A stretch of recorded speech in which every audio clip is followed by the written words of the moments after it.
రాజశేఖర రెడ్డి గారు ఆ రోజు రాజశేఖర రెడ్డి గారి విషయం వచ్చింది కాబట్టి అడుగుతున్నారు. రాజశేఖర రెడ్డి గారిని అనుకరించే చంద్రబాబు నాయుడు గారు 2014 ఎన్నికల ముందు పాదయాత్ర నిర్వహించారు. ఏదో ఒక హామీ ఇస్తే తప్పితే ప్రజలు తన వైపుకు రారని ఉద్దేశంతో వీళ్ళు కాదని తెలిసిన రుణమాఫీ హామీ ఇచ్చారు చంద్రబాబు నాయుడు గారు అనేది కూడా ఒక వాదన ఉంది. ఎక్కడుంది వాదన?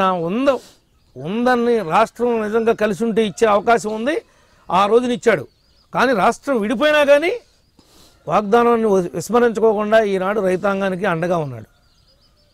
ఈనాడు ఉన్నాడు అండగా ఉన్నాడంటానికి ఇదే నిదర్శనం.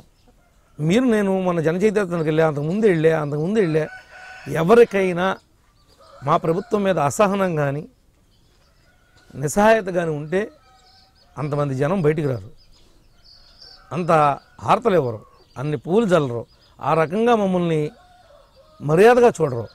దానికి కారణం మా నాయకుడి యొక్క పరిపాలన తీరు.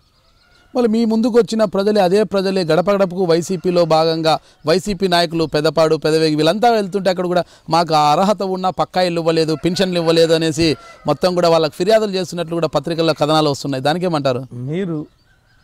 మీరు రాష్ట్రం పక్కన పెట్టండి, నా నియోజకవర్గం గురించి మాట్లాడుతున్నారు కాబట్టి చెప్తున్నా.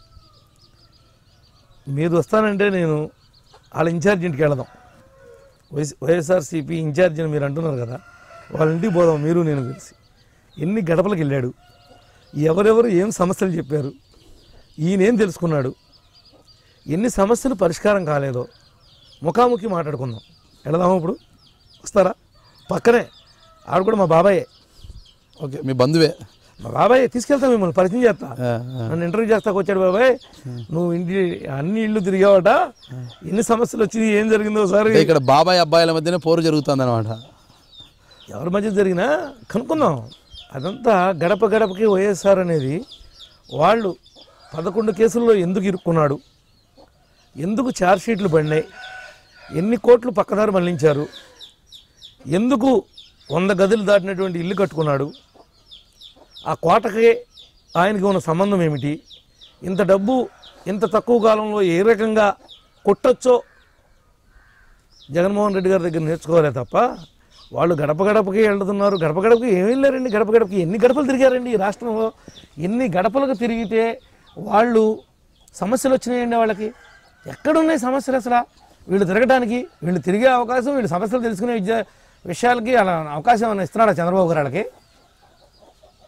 అసలు ఆ అవకాశం అనేది ఏర్పడుతుందా అని అడుగుతున్నాను నేను. మేమే వెళుతున్నాం, మేమే అడుగుతున్నాం, మేమే తెలుసుకుంటున్నాం, మేమే పరిష్కారం చేస్తున్నాం, ప్రశ్న మేమే వేసుకుంటున్నాం, జవాబు మేమే చెప్తున్నాం. ఈరోజు కనీసం ప్రశ్నించేటువంటి నైతిక అర్హత కూడా వైఎస్ఆర్ పార్టీకి రాష్ట్రంలో లేదని చెప్పి కూడా ఈ సందర్భంగా తెలియపడుతుంది. కనీసం ప్రశ్నించడానికి కూడా సరిపోరాళ్ళు. ఎందుకంటే ఆయనకి ఏం తెలియదు. ఆయనకి ఒక మూర్ఖుడిని ఎవడు రంజింపలేడు. ఈరోజు పోలవరం వెళతాడు, అక్కడ ఉన్నటువంటి నిర్వాసితులను రెచ్చగొడతాడు. అసలు పోలవరం ప్రాజెక్టు మీ నాయన మొదలుపెట్టాడు. మీ నాయన పోలవరం అనే మాటను తీసుకొచ్చాడు, మొదలుపెట్టాడు. మీ నిర్వాసితులు ఆ రోజున నిర్వాసితులు మీ నాయన ఎందుకు తీరుగా న్యాయం చేయలేకపోయాడు? ఏమన్నా చేయొద్దన్నామా? ఆ రోజున మట్టి పనులు చేసి కోట్ల రూపాయలు డబ్బు నువ్వు నీ బినామీ కాంట్రాక్టర్లో వెనకేసుకుని మట్టి పనుల వరకు చేసి కాల వదిలేస్తే భూమి కొనలేకపోతే నువ్వు ఆ భూమి హైకోర్టులో పెండింగ్ ఉంటే గౌరవ ముఖ్యమంత్రి గారు ఒక పిలుపునిస్తే డబ్బులు లేకుండా కూడా భూమిని ఇచ్చినటువంటి రైతాంగం, డబ్బు ఇవ్వకుండా కూడా కాలువలు తోయినటువంటి చరిత్ర మాది. మీరు డబ్బు ఇస్తే కూడా తోలేకపోయారు, మేము డబ్బులు ఇవ్వకుండా కూడా కాలువ తవ్వుతూ మొదలెట్టాం. మేము నా దగ్గర కృష్ణా జిల్లా గన్నవరం నియోజకవర్గంలో భూమి ఆగిపోతే ల్యాండ్ ఎక్విజిషన్ చేయకోకుండా ఈ పక్క ఆ పక్క కాలువతో వదిలేశారు. మీది ఒక చరిత్ర. మీరు రాజకీయ నాయకులా?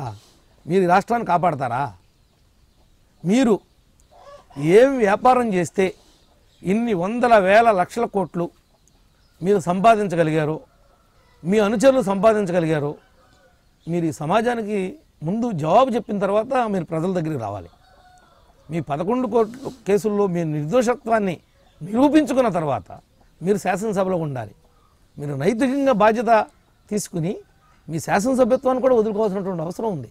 మీరు ఒక ప్రతిపక్ష నాయకుడు హోదాలో మీరు అనుభవిస్తున్నారే తప్ప ఈ ప్రజాస్వామ్యంలో మరి మీలాంటి వాళ్ళకి కోర్టులో పరిష్కారం అయ్యే వరకు కూడా ప్రజాస్వామ్యంలో పోటీ చేసే అర్హతను కూడా తీసేయాల్సినటువంటి అవసరం ఉంది. మీలాంటి అవినీతి ఆరోపణలు ఎదుర్కొన్నటువంటి వ్యక్తి మళ్ళీ ఈ ప్రజాస్వామ్యంలో నువ్వు పోటీ చేస్తూ ఉంటే మనం ఎటు వెళ్ళిపోతున్నామో మనకే తెలియటల్లా. దాని మీద కూడా చట్టం చేయాలి. మేము మీడియా మీద చేయమన్నట్టుగానే దాని మీద కూడా మా మీద కూడా మేము చట్టం చేసుకోవాల్సినటువంటి అవసరం ఉంది. ఎందుకంటే ఈ జగన్మోహన్ రెడ్డి లాంటి వాళ్ళు మరి ఏదన్నా తెలుసో తెలియకో ప్రజలు ఎప్పుడన్నా ఓట్లేస్తే ఇంకా ఈ దేశం ఎక్కడికి వెళ్ళిపోద్దో ఎవరికి తెలియదు. రాష్ట్రం సంగతి దేవుడు వదిలిపెట్టండి. అలాంటి వ్యక్తులైనా నేను దెందులూరు ఎమ్మెల్యే చింతమనేని ప్రభాకర్ని. మీరు చూస్తున్నారు ఐ డ్రీమ్ న్యూస్.